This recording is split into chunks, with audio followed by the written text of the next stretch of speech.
La majorité des gens pensent que le sujet du succès financier est une question d'être éduqué financièrement, une affaire de cerveau, d'intelligence. Mais dans La psychologie de l'argent, qui est le livre que nous allons voir aujourd'hui, l'écrivain expert en finances personnelles Morgan Housel nous parle d'une hypothèse différente. Et si la clé du succès résidait dans la compréhension du comportement humain?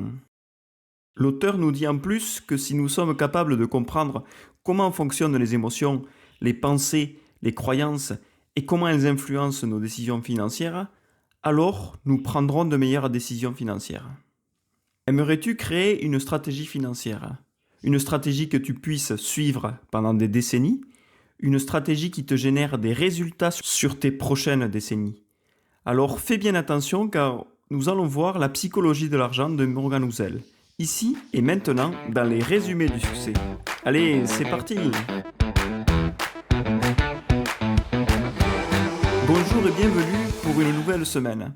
Un nouveau livre, ici un nouveau résumé du succès. On va plonger un peu dans ce livre pour comprendre comment nous générons bien ou mal notre argent et évidemment si nous améliorons nos stratégies, cela va nous permettre d'atteindre ce fameux succès financier. Alors, l'argent est partout, mais pourquoi est-ce que les gens ont autant de mal à maîtriser l'art de générer de l'argent et de le conserver? Il y a deux raisons principales, selon ce que nous dit le livre. Première raison, nous sous-estimons l'effet que la chance peut avoir sur notre succès financier. Deuxièmement, le livre nous dit que nous avons souvent des confusions entre ce que signifie avoir de la richesse et être riche. Alors le premier point, la première phase de cette analyse, c'est de comprendre pourquoi les gens échouent quand ils essaient d'atteindre le succès financier. Pourquoi est-ce que les gens n'y arrivent pas? Alors pour Morgan Housel, il y a deux causes principales. D'ailleurs dans ce livre, il y a énormément de leçons. Il y a environ une vingtaine de leçons à apprendre. Alors je ne vais pas toutes te les transmettre ici, mais on va les résumer. Mais je t'invite à lire ce livre pour avoir davantage de leçons et approfondir sur le sujet. Alors tout d'abord, on doit comprendre pourquoi nous n'avons pas de succès financier. Une des leçons que mentionne Housel dans ce livre, publié en 2020, d'ailleurs il est tout récent, et pour moi c'est déjà un grand classique des finances personnelles. La première leçon, c'est que nous devons comprendre que la chance joue un rôle extrêmement important dans nos vies financières. Et cela, on le dit pour une raison. Enfin bon, c'est l'auteur qui le dit, c'est pas moi. Et cette raison, c'est que souvent, nous ne réussissons pas financièrement. Parce que nous sous-estimons, nous ne donnons pas la place à la chance dans nos vies. Par exemple, on a bien oublié que Bill Gates, lui, il a eu du succès, non seulement parce qu'il était une personne super intelligente, ce qu'il est bien sûr, mais aussi parce qu'il a eu de la chance. Il a littéralement été un adolescent parmi 1 million à avoir un ordinateur personnel en 1968.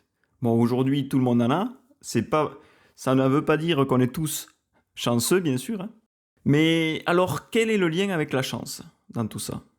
C'est que souvent, nous regardons des personnes qui ont du succès et nous essayons de les imiter. Par exemple, si cette personne elle a investi dans les crypto-monnaies, alors moi aussi, j'investis dans ces crypto-monnaies. Si on me l'a dit, dans une vidéo YouTube par exemple, alors j'y vais, je fonce, je le fais. Pourquoi on fait ça? Parce que je vois cette personne qui a eu du succès et j'ai envie de faire pareil. Mais ce que nous négligeons ici, c'est que selon la psychologie de l'argent, ce qu'on ignore, c'est que la chance a joué un rôle. Peut-être que cette personne a eu de la chance parce qu'elle a investi au bon moment. Et toi, tu ne le feras pas. Car tu investis après elle, par exemple. La chance est déjà passée. Beaucoup de gens essaient de gagner de l'argent en imitant les personnes extraordinairement riches. Mais comme on l'a dit, on oublie que le hasard, la chance interviennent. Et souvent, copier ces personnes, ne nous mène pas au succès. En fait, comme le dit le livre, plus l'histoire de succès que nous copions est exceptionnelle, plus il est probable que la chance ait joué un rôle. Plus cette histoire semble croyable, rare, improbable, plus il est probable que la chance ait été un facteur. Alors, que pouvons-nous faire? Si on ne peut pas suivre ces personnes qui ont eu du succès, je ne dis pas qu'il ne faut pas s'inspirer d'elles, bien sûr, hein, mais plutôt que, au lieu de suivre ces personnes, au lieu de suivre des personnes, il faut accorder beaucoup plus d'attention au schéma. Alors, peut-être que beaucoup de gens riches ont fait l'option A pour devenir riche, et peut-être qu'une seule personne a fait l'option B. Il est donc beaucoup plus probable que, si tu détectes ce schéma, non pas parce que tu suis une seule personne qui a réussi avec le point B, mais parce que tu analyses beaucoup de personnes qui ont fait le A. Alors tu peux te dire, tiens, c'est plus probable que faire A me rende aussi plus riche. Donc on peut retenir ceci. La chance intervient souvent et on se laisse éblouir par des cas de succès du jour au lendemain, des cas exceptionnels qui n'arrivent qu'une fois. Et cela, normalement, ce sont des exceptions où la chance a eu sa part. Et on voit que le timing, le moment aussi compte. Au lieu de regarder des personnes ultra riches, regardons les schémas que beaucoup de personnes financièrement réussies ont en commun. Ne regardons pas les exceptions, regardons les habitudes qui ont permis de réussir. Une autre raison pour laquelle nous échouons souvent à générer des revenus, à gagner de l'argent, nous confondons avec avoir de la richesse et être riche. Alors comme on le dit dans le livre, quand on pense avoir atteint la liberté financière ou le succès financier, ce que nous confondons, c'est avoir de la richesse avec être riche. Donc si tu es une personne qui a de la richesse, cela signifie que tu as beaucoup d'argent à la banque. En d'autres termes, avoir de la richesse, c'est avoir de l'argent que tu n'utilises pas, mais que tu pourrais utiliser si tu le voulais. Et si tu es riche, la différence, c'est que les personnes que l'on considère riches ont généralement des revenus actuels très élevés. Donc, elles ont de l'argent qu'elles sont prêtes à dépenser et elles le font en achetant des choses très chères. Donc, dans le livre, on nous dit que tu peux être riche, mais il est souvent difficile de détecter si tu as de la richesse. Alors pourquoi? Parce que la personne riche a tendance à beaucoup dépenser, à le montrer. On le voit. Tu croises quelqu'un dans la rue, tu dis « Ah, cette personne doit avoir beaucoup d'argent, elle circule en Ferrari, bon, elle doit avoir quelque chose dans le portefeuille. » Parce qu'elle le montre. Cela arrive parce qu'on voit sans cesse des personnes riches. Et ce qu'on observe, ce sont des gens qui dépensent de l'argent pour acheter des choses. Mais on ne peut pas voir ce que cette personne a sur son compte en banque. On ne peut pas voir l'argent qu'elle n'utilise pas. Autrement dit, on ne peut pas savoir si elle a vraiment généré de la richesse ou non. J'espère que c'est clair, que je parle clairement et que vous me comprenez. Donc, une personne peut être riche et avoir de la richesse à la fois. Mais toi, avec tes deux petits yeux, tu ne peux voir que les gens qui sont riches. Pourquoi? Parce qu'on les voit, encore une fois. Si on comprend cette différence entre être riche et avoir de la richesse, alors à la base de tout cela, c'est qu'on doit apprendre. Comme on l'a dit dans le point précédent, on doit apprendre par imitation. On observe des gens qui apparemment ont du succès financier et on cherche à les imiter. Et ce qui se passe, c'est que les riches, ceux qui dépensent, ceux qui montrent, ils ont beaucoup d'argent. Il est facile de les voir, il est facile de les imiter. Ce qui est difficile par contre, c'est d'imiter les personnes qui ne le montrent pas, qui sont véritablement riches, qui ont une vraie richesse, mais qu'on ne voit pas, qui ne la montrent pas. Mais avoir de la richesse, avoir de l'argent à la banque, toujours disponible pour n'importe quoi dont on a besoin, qu'il s'agisse d'urgence ou pas, ou simplement d'opportunités d'investissement, cela en dit beaucoup sur notre autocontrôle. Les gens qui ont de la richesse, les gens qui cultivent cette richesse, ce qu'ils font, ce n'est pas dépenser leur argent, mais comprendre que l'argent est là pour leur être utile à chaque opportunité qui se présente. Quand nous voyons des gens qui dépensent beaucoup d'argent, qui exhibent leur argent, genre ils roulent en Ferrari ou autre, il faut penser que souvent ces personnes sont en train d'imiter des schémas qui leur ont été transmis par leur éducation, par leurs parents.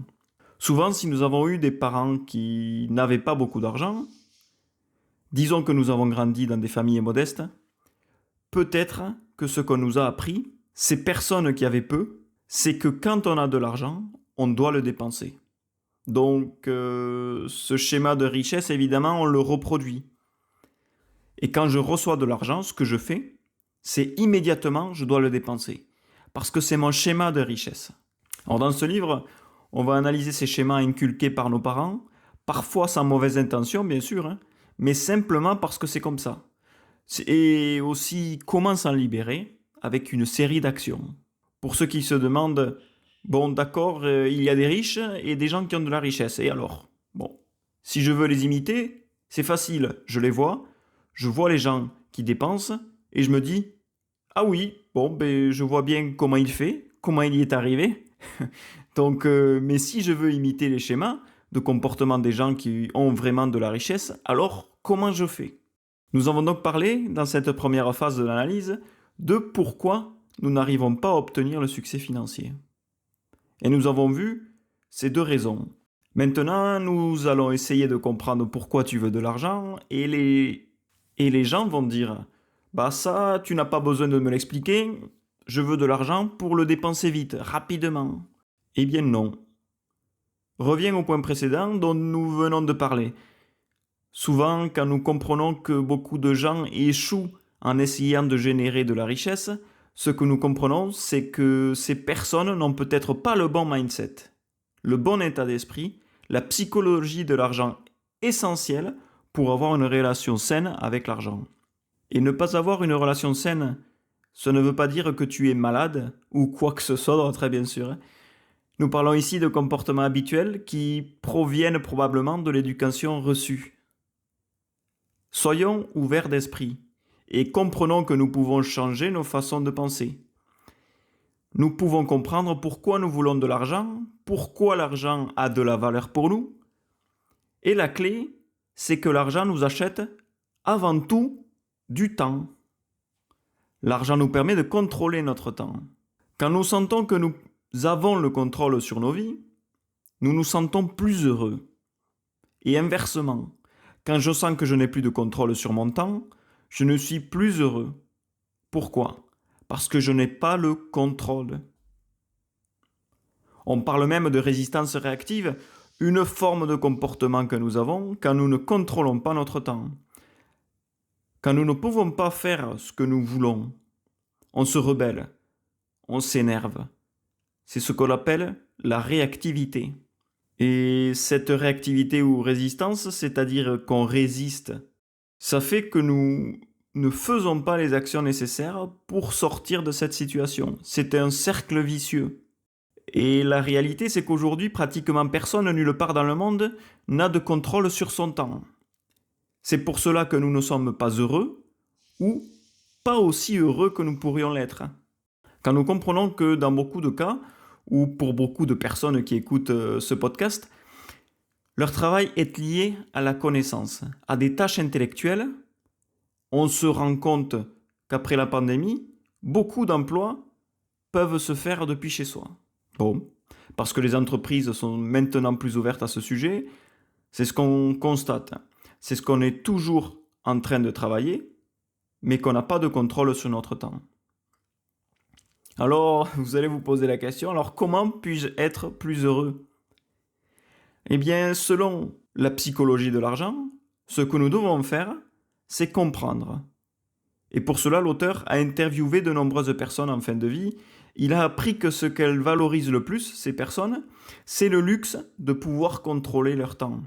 Le luxe de faire ce qu'elles ont voulu faire, en lien avec le contrôle du temps. La capacité de développer des relations de qualité, de passer plus de temps avec la famille, avec ses proches, ses amis. Avoir le contrôle sur ton temps te rendra plus heureux. Alors comprends pourquoi tu veux de l'argent. Quel usage dois-tu faire de l'argent? Utilise-le comme un outil pour, entre guillemets, acheter du temps. Pourquoi acheter du temps? Parce que souvent, quand nous acquérons de l'argent, quand nous avons une certaine richesse, ce que nous faisons, c'est penser Je n'ai jamais assez. Alors la leçon numéro 4 ici parle précisément de ça. Nous devons être heureux et satisfaits lorsque nous avons assez d'argent. Alors, où voulons-nous en venir ici avec tout ça? Nous savons que l'argent a une certaine valeur. Oui, bien sûr, tu vas me dire, un billet de 100, forcément, ça a une valeur de 100 euros. Bon, très bien, là, je t'accorde que tu as un bon point. Et nous disons ici que l'argent nous permet d'acheter notre propre contrôle, notre contrôle sur notre temps. Alors, comment savoir combien d'argent est suffisant? Le livre, bien sûr, il ne nous donne pas de chiffre exact, mais ce qu'il nous avertit, c'est que beaucoup de gens se fixent sur l'accumulation d'argent et n'en ont jamais assez. Ils ne sont jamais satisfaits de l'argent qu'ils ont, même s'ils ont tout ce qui leur est nécessaire dans la vie. Et cela, ça fait que beaucoup de gens, même si l'argent peut acheter du temps, et que ce temps devrait nous rendre heureux, eh bien, beaucoup de gens ne sont pas heureux, même dans cette situation. Alors quand tu comprends, comme le dit le livre, que tu peux être heureux dès lors que tu réalises que tu as assez d'argent, ce que tu fais, c'est éviter de prendre des risques inutiles. Car ce qui se passe souvent, c'est que quelqu'un gagne de l'argent, il en a suffisamment pour maintenir son niveau de vie, mais comme il pense que ce n'est pas assez, il en veut toujours plus. Et donc dans ce cas, il prend des risques inutiles. Eh bien, pourquoi? Parce qu'il veut toujours plus, toujours plus, toujours plus. Alors, comment quelqu'un peut-il apprendre à être heureux avec l'argent qu'il a? Le livre nous parle d'une technique qu'il recommande, qui est celle de ne plus augmenter ses standards de qualité de vie. Quand tu as une certaine somme d'argent, cette somme te permet d'acheter un certain niveau de vie. Et ce que beaucoup de gens font, c'est maintenant que je gagne plus, je vais dépenser plus. J'élève mon niveau de vie. Par conséquent, je n'ai jamais assez. Et comme nous venons de le dire, si je n'en ai jamais assez, je ne serai jamais heureux. Parce que je vais être obsédé par le fait d'en avoir plus, toujours plus, toujours plus.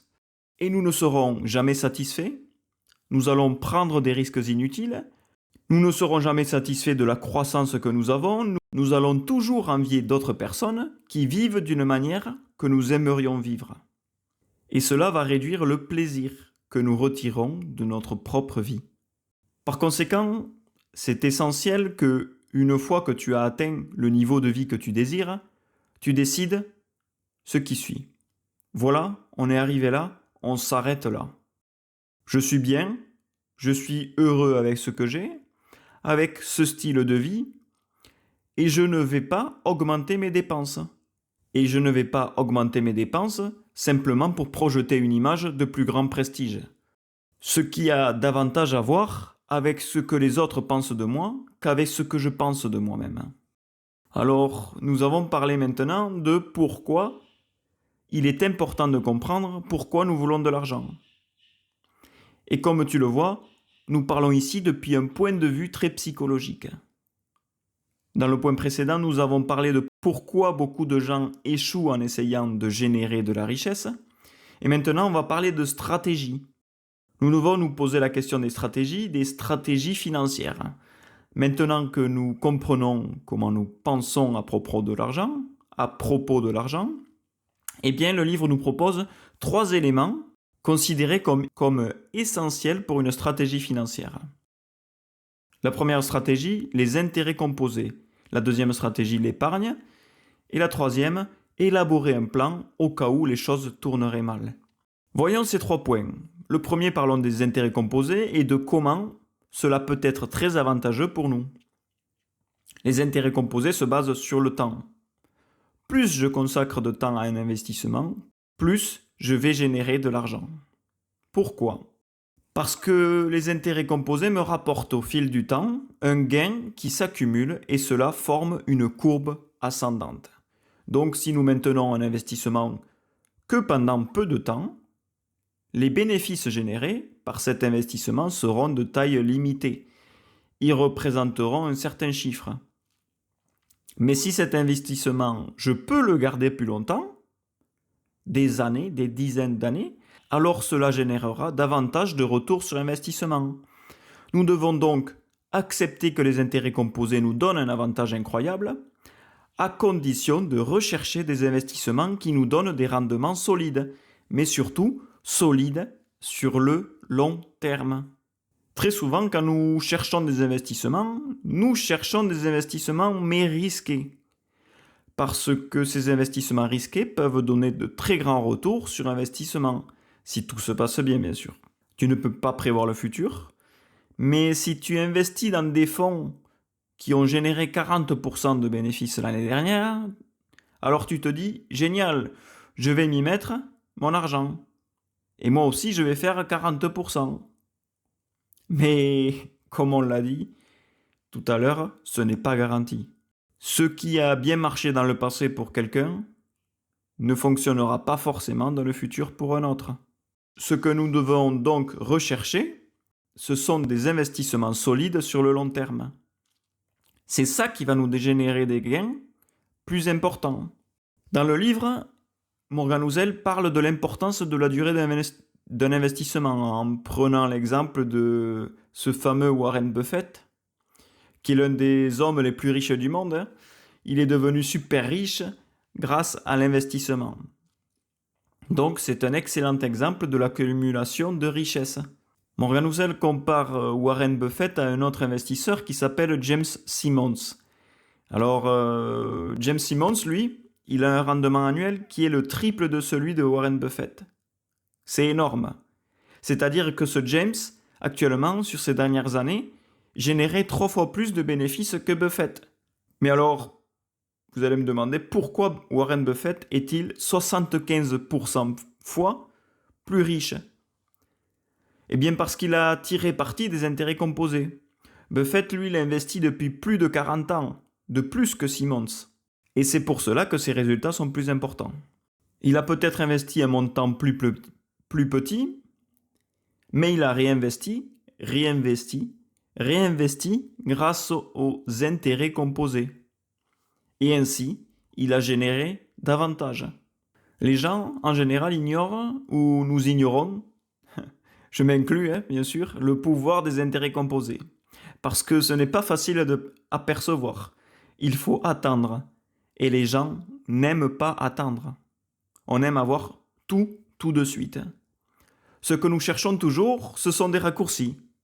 Investir dans la crypto-monnaie parce qu'en peu de temps et avec peu d'argent, on peut générer de gros résultats. Et ces chiffres sont impressionnants, dans de nombreux cas, mais il n'y a pas de méthode derrière, pas d'historique. Ce sont des investissements très instables. Par exemple, les crypto-monnaies. Un jour, elles sont à 55 000, l'autre à 100 000, l'autre à 40. Bref, ça varie beaucoup et très vite. Et c'est bien si tu arrives à surfer sur la vague au bon moment. Des personnes sont devenues millionnaires grâce à la crypto-monnaie. Mais il est très difficile de prendre la bonne vague. Donc, même si parfois nous voyons que ces investissements semblent plus généreux en termes de rendement, on doit comprendre que le meilleur investissement pour nous, c'est toujours celui du long terme, basé sur les intérêts composés. Alors ici, nous parlons de stratégie financière. L'un de ces points, ce sont donc les intérêts composés. Un autre point qui va venir en suivant, et que je pense que les gens n'aiment pas entendre, mais qui est vraiment créateur de richesse. Nous allons parler ici de prioriser l'épargne, et l'épargne d'argent. C'est le deuxième élément essentiel de toute stratégie financière réussie. Alors, priorisons l'épargne. Mais pourquoi? Il y a 3 raisons principales. Je vais les énumérer ici. La première, c'est que l'épargne est essentielle à la création de richesse, étant donné la nature même de la richesse. Comme nous l'avons dit plus tôt, la richesse, c'est accumuler de l'argent que tu n'utilises pas, que tu épargnes, mais qui reste disponible en cas de besoin ou d'opportunité. Donc, premièrement, c'est essentiel pour construire une richesse.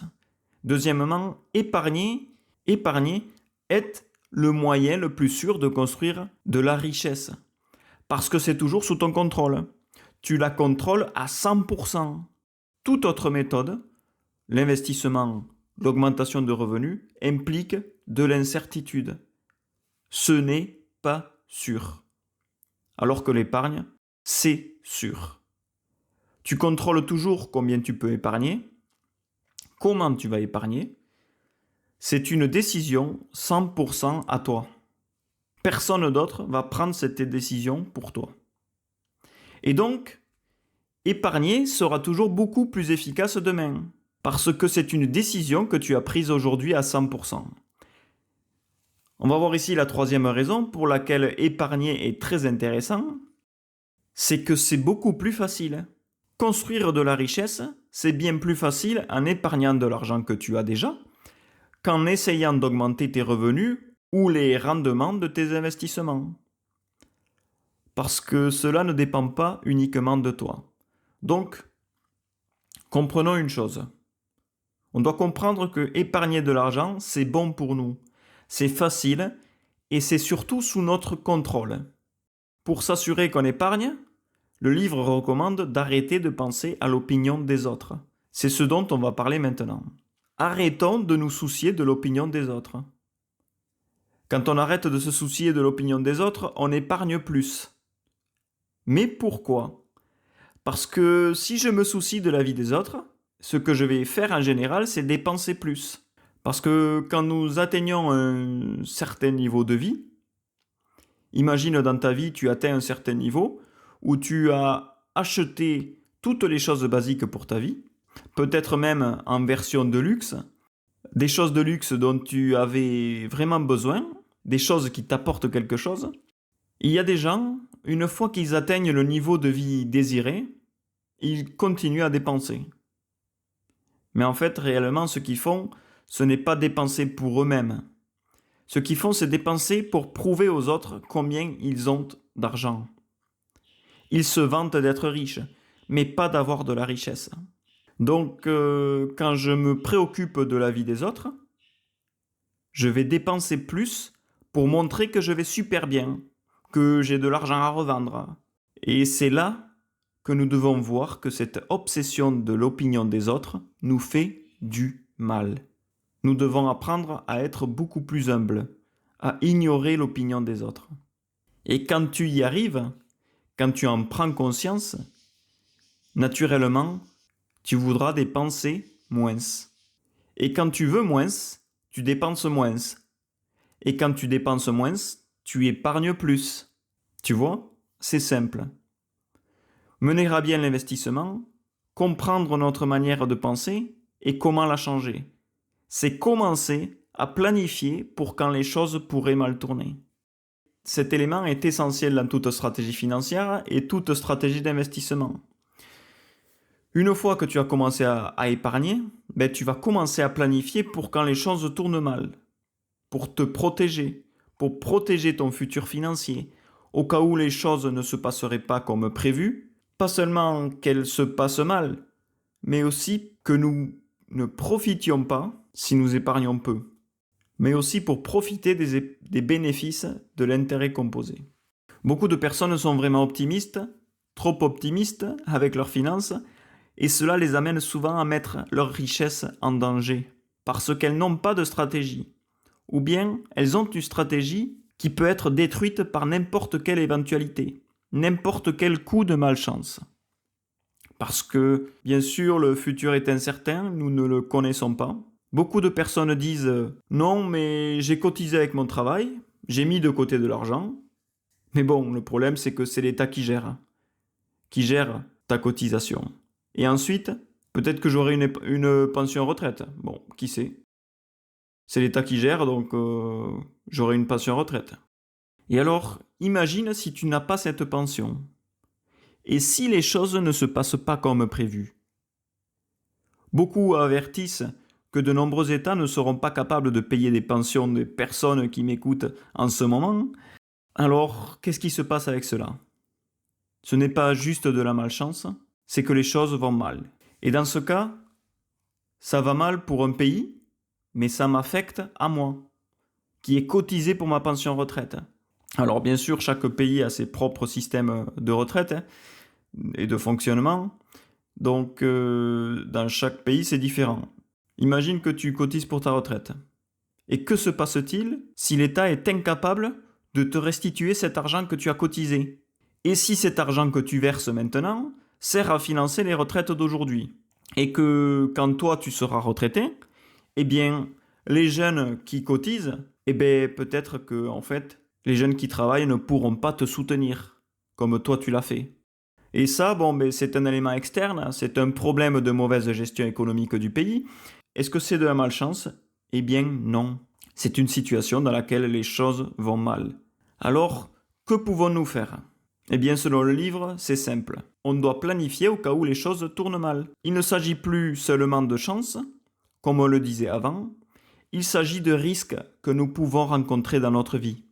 Donc ton plan financier ne fonctionnera que si tu prévois des futurs brillants, mais aussi des futurs dans lesquels tu pourrais être en difficulté.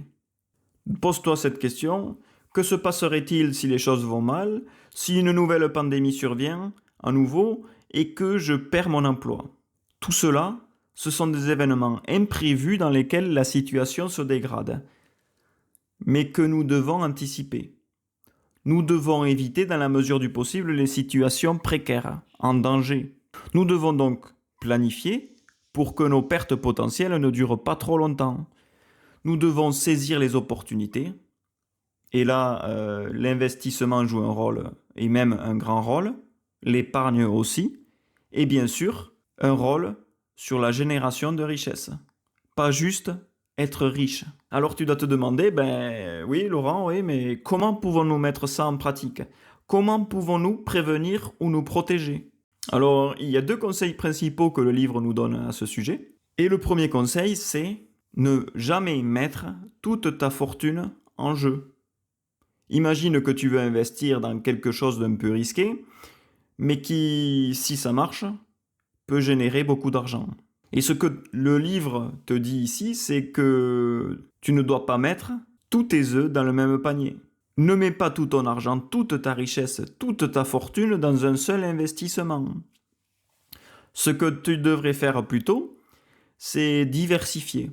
Investir dans des choses plus sûres, de manière à ce que si les investissements risqués tournent mal, tu aies au moins des placements sécurisés qui ne sont pas en danger. Autrement dit, ne mets pas tous tes œufs dans le même panier. Ne créez pas de stratégie basée sur un seul facteur. Mais ce point vient un peu de pair avec le précédent, je suis d'accord. Si un seul facteur échoue, toute la stratégie s'effondre. Prenons un exemple. Imaginons que ta stratégie repose sur le fait que tu vas gagner un montant fixe chaque mois parce que tu lances une nouvelle activité. Et toute ta stratégie financière dépend de cette entrée d'argent constante. Que se passe-t-il si cela ne fonctionne pas? Si une mauvaise période arrive et que ces revenus ne se réalisent pas, eh bien, ta stratégie financière s'écroule complètement. Donc, comme je l'ai dit tout à l'heure, il ne faut pas baser toute ta stratégie sur une seule source de revenus. Il faut qu'il y ait plusieurs éléments, plusieurs sources. Si possible, mets en place des systèmes de secours, comme on les appelle dans le livre, qui te permettent de te protéger au cas où ce facteur échoue.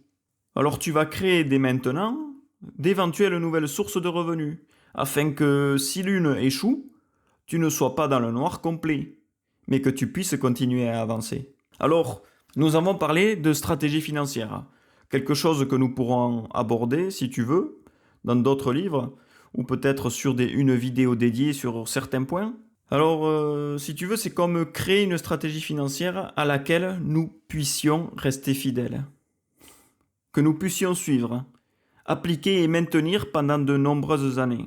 Car comme nous l'avons dit, si je peux maintenir longtemps un investissement, cela me permettra de générer beaucoup plus de revenus que si j'applique seulement, pendant un court laps de temps. Alors il y a deux principes à garder en tête quand nous souhaitons construire une stratégie financière à long terme. Et le premier, c'est que tu dois prévoir que tes objectifs futurs vont changer. Le deuxième, c'est que tu dois donner la priorité au bon sens plutôt qu'à la logique pure. Allez, regardons ces 2 points en détail. Le premier point, que tu dois prévoir toujours que tes objectifs vont changer à l'avenir, parce que quand tu crées une stratégie à long terme, une stratégie d'investissement à suivre pendant des décennies, alors le livre recommande de s'attendre à ce que tes objectifs futurs changent, car cela va arriver. On ne sait jamais ce qui peut se passer dans ta vie. Tes objectifs vont peut-être changer. Comme nous l'avons vu, plus tu laisses ton argent intact longtemps, plus tu accumules d'intérêts composés. Mais parfois, les besoins changent. Et peut-être que laisser l'argent là, sans y toucher, pour qu'il fructifie, n'est plus possible, parce qu'une opportunité ou une urgence est apparue dans ta vie. Nous ne pouvons pas prédire le futur, ni dire s'il sera pareil dans 30 ans. Nous ne pouvons pas investir aujourd'hui, comme si tout allait rester figé. Allez, pour te l'expliquer clairement, quand nous faisons des plans financiers, beaucoup d'entre nous sommes victimes de ce que le livre appelle l'illusion de la fin de l'histoire. Alors cette illusion, c'est un phénomène psychologique qui nous pousse à penser que oui, j'ai beaucoup changé jusqu'à maintenant, mon chemin a été difficile, mais je décide qu'à partir de maintenant, je ne changerai plus. Je suis arrivé là où je voulais et je ne vais plus bouger.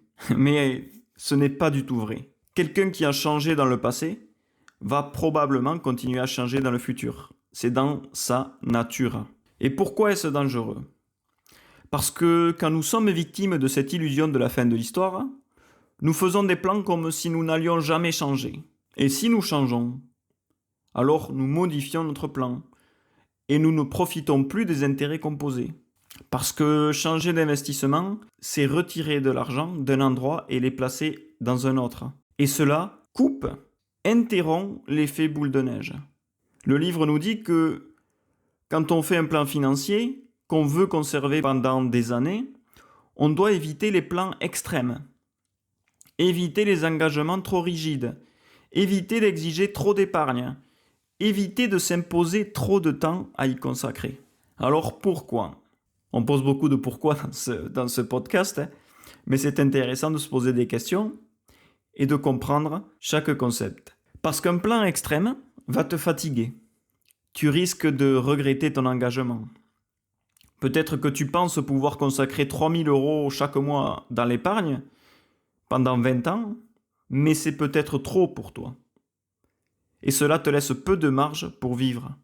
Alors tu voudras changer. Et pourquoi encore ? Parce qu'on cherche une meilleure qualité de vie. On a été trop extrême dans notre plan d'épargne. Donc on doit éviter les plans financiers extrêmes pour ne pas avoir à les modifier plus tard. Et ainsi, en ne modifiant pas nos plans, nous renforçons les intérêts composés. Nous construisons de la richesse avec un plan solide que nous pouvons maintenir sur le long terme. L'autre conseil donné dans le livre de la psychologie de l'argent, Morgan Housel nous dit que pour créer une stratégie à laquelle on peut rester fidèle, il faut privilégier le bon sens plutôt que la logique pure. Et ça, je trouve que c'est un point très intéressant. Beaucoup de gens savent qu'ils doivent créer une stratégie d'investissement, que cela leur donnera une liberté financière avec le temps, mais souvent, ils prennent la décision de suivre le chemin logique au lieu du chemin raisonnable. Alors, je m'explique ici. Le chemin logique, c'est celui qui vise uniquement à maximiser tes gains. Plus l'investissement est intense, plus il est logique que je le préfère. Car cela va me générer plus de bénéfices, c'est ce qui est logique.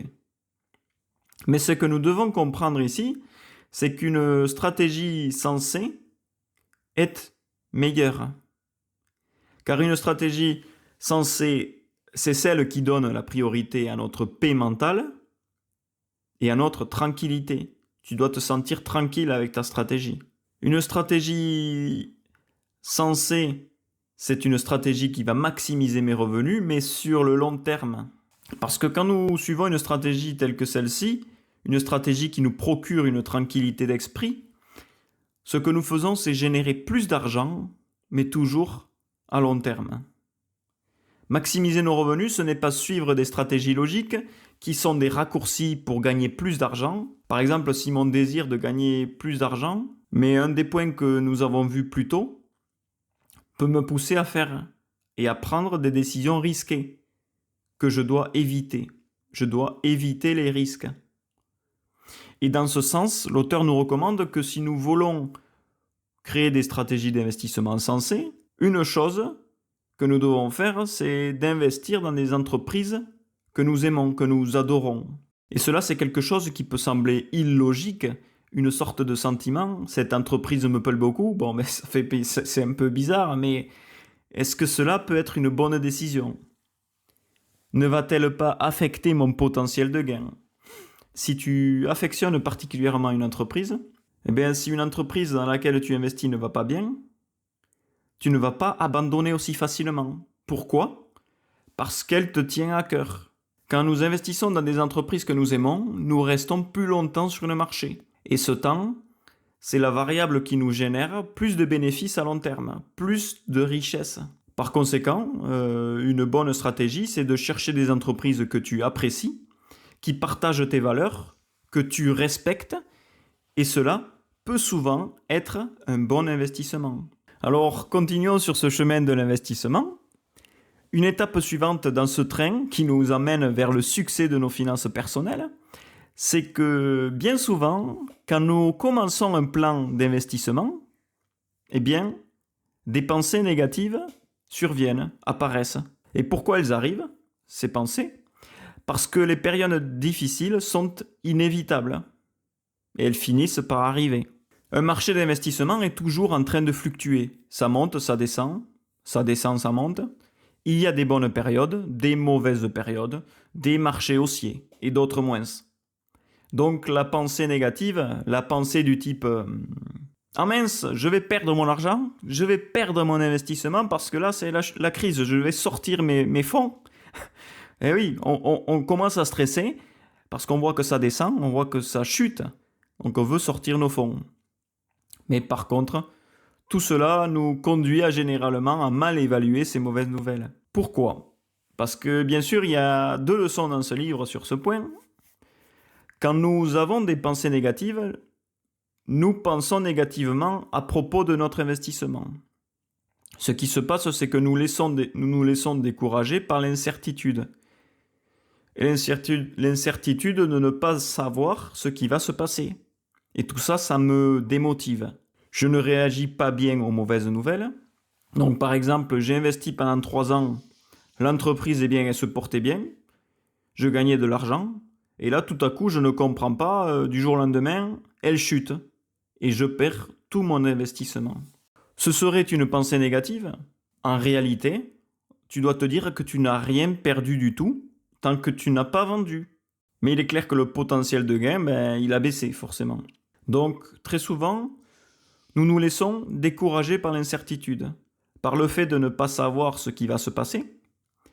Nous cherchons à investir à long terme, donc nous devons accepter un certain niveau d'incertitude.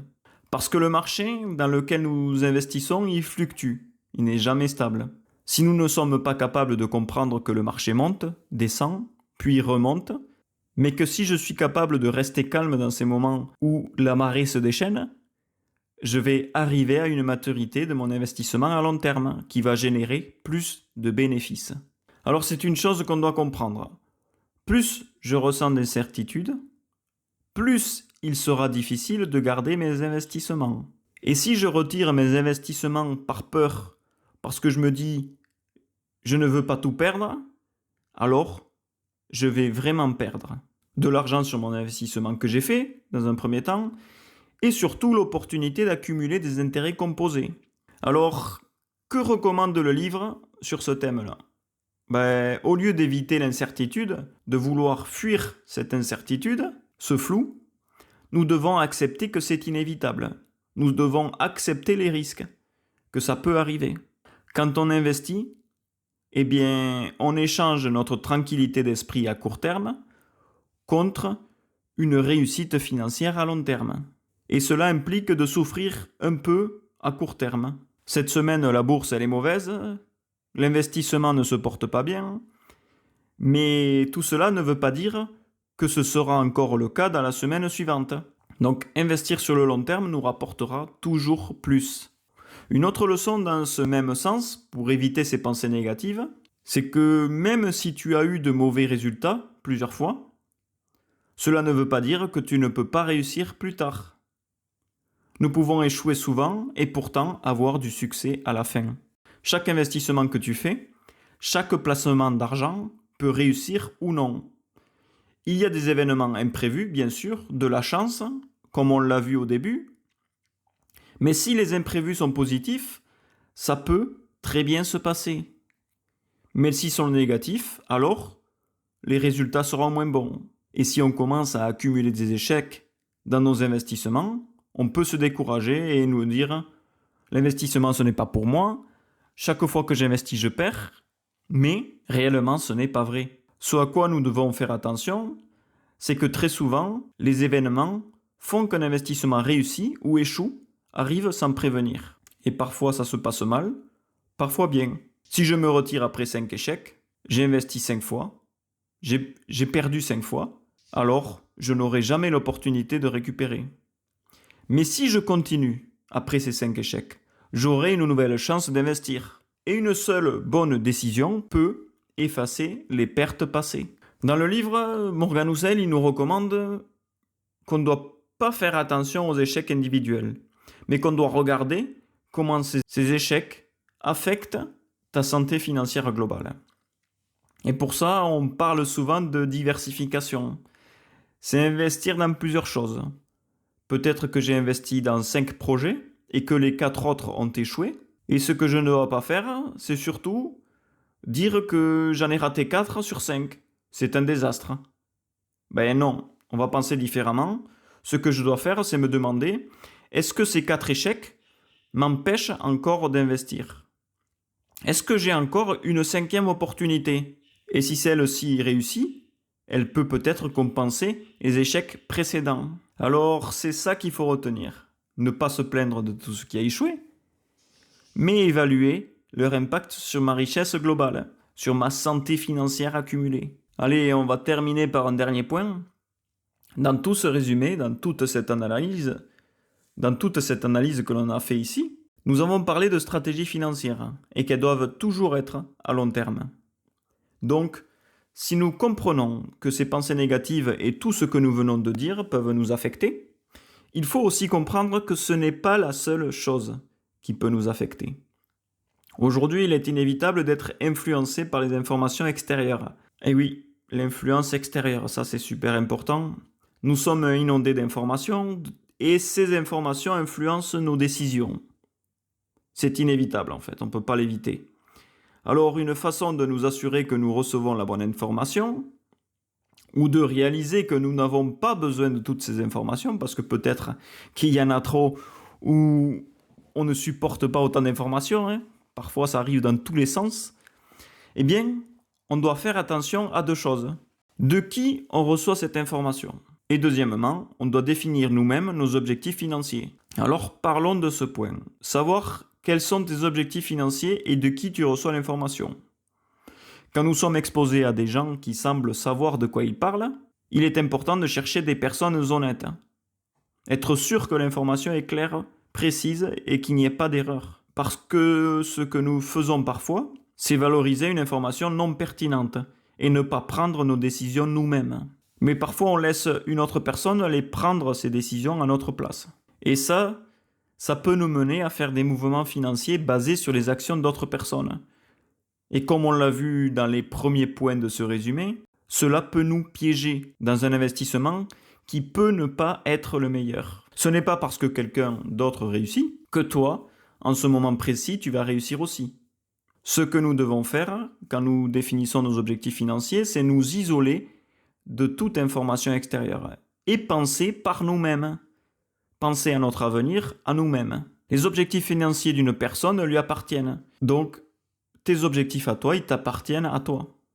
Et le livre nous recommande donc de définir une mission pour nos finances. Et cette mission, elle peut être la suivante.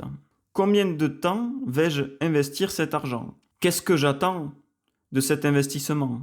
Quel est mon espoir que quelque chose se produise à la fin de cette période d'investissement? Donc, c'est ça la mission de mes finances. Me générer un résultat pendant un temps déterminé. Quand tu définis ça et tu découvres quels sont tes objectifs financiers, alors tu vas ignorer toute information qui n'est pas pertinente pour toi. Tu vas prêter attention seulement à l'information réellement importante pour tes objectifs financiers. Autrement dit, la première étape, c'est toujours de définir tes objectifs financiers. Ensuite, de rechercher l'information la plus pertinente pour t'aider à atteindre tes objectifs. Et donc, c'est la seule manière que ça ait du sens. Parce que c'est toi qui as pris la décision, pas quelqu'un d'autre à ta place.